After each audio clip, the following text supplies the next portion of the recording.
Он дал гулдаш давай. Может сегодня будет шероховатости. И ацахеты, что это гарные, что у каждого вы будете разбиты на группы. Чтобы вы знали, что прямой хаким из Яхар, хадиш, он дал дышуангой. Та она оправдаться, вы амер цедай.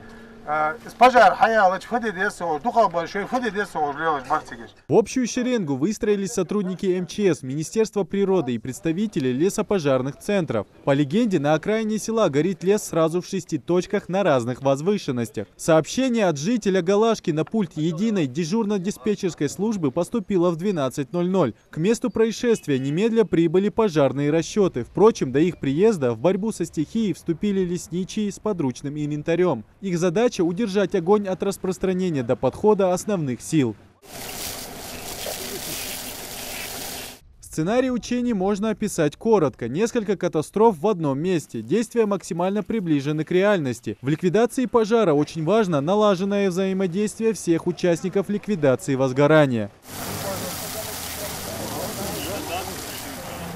Основная задача таких учений – потушить огонь до того, как он перекинется к жилому массиву. Для лучшей координации действий пожарных и лесников все участники снабжены рациями. Если с высоты птичьего полета оператор обнаружит новые очаги возгорания, он оперативно передает информацию огнеборцам. Что особенно важно при лесных пожарах, Ильяс Кусиев работает в пожарно-спасательной охране несколько лет. Со стихийными возгораниями сталкивается не один раз. В этом деле нужно работать строго по инструкции, признается Ильяс. Мы отрабатывали быстрость, бдительность, как тушить пожар, правильность, как говорится, правила тушения безопасности.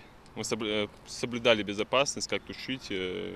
У нас были стратегии, как тушить. И совместно с МЧС мы отработали каждый шаг и потушили совместно с МЧС. В масштабной операции участвуют больше 60 сотрудников МЧС, Минприроды и подведомственных им учреждений, лесничеств и лесопожарных центров. В реальной жизни на координацию совместных усилий времени практически нет, поэтому важно заранее предусмотреть и отработать. По данному сценарию было возникновение пожара, несколько очагов.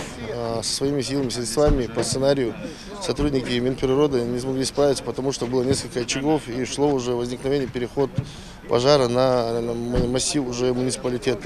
В этой связи нами были подключены сотрудники Главного управления МЧС по Республике Ингушетия. С помощью взаимодействия вместе с двумя нашими ведомствами данные пожары были локализованы, учения были успешно завершены. На учениях также можно увидеть и оценить в действии новинки автопарка. К примеру, этот малый лесопатрульный комплекс просто незаменим при тушении ландшафтных пожаров. Поможет быстро ликвидировать небольшие очаги возгорания, либо сдержать огонь до прибытия основных сил. Знания, полученные на таких учениях, пожарным не пришлось применять на практике, ведь в этом году лесных пожаров зафиксировано не было. Комитет по лесному хозяйству и МЧС призывает жителей соблюдать меры противопожарной безопасности. Идрис Ижиев, Акрамат Дасхоев, Новости 24.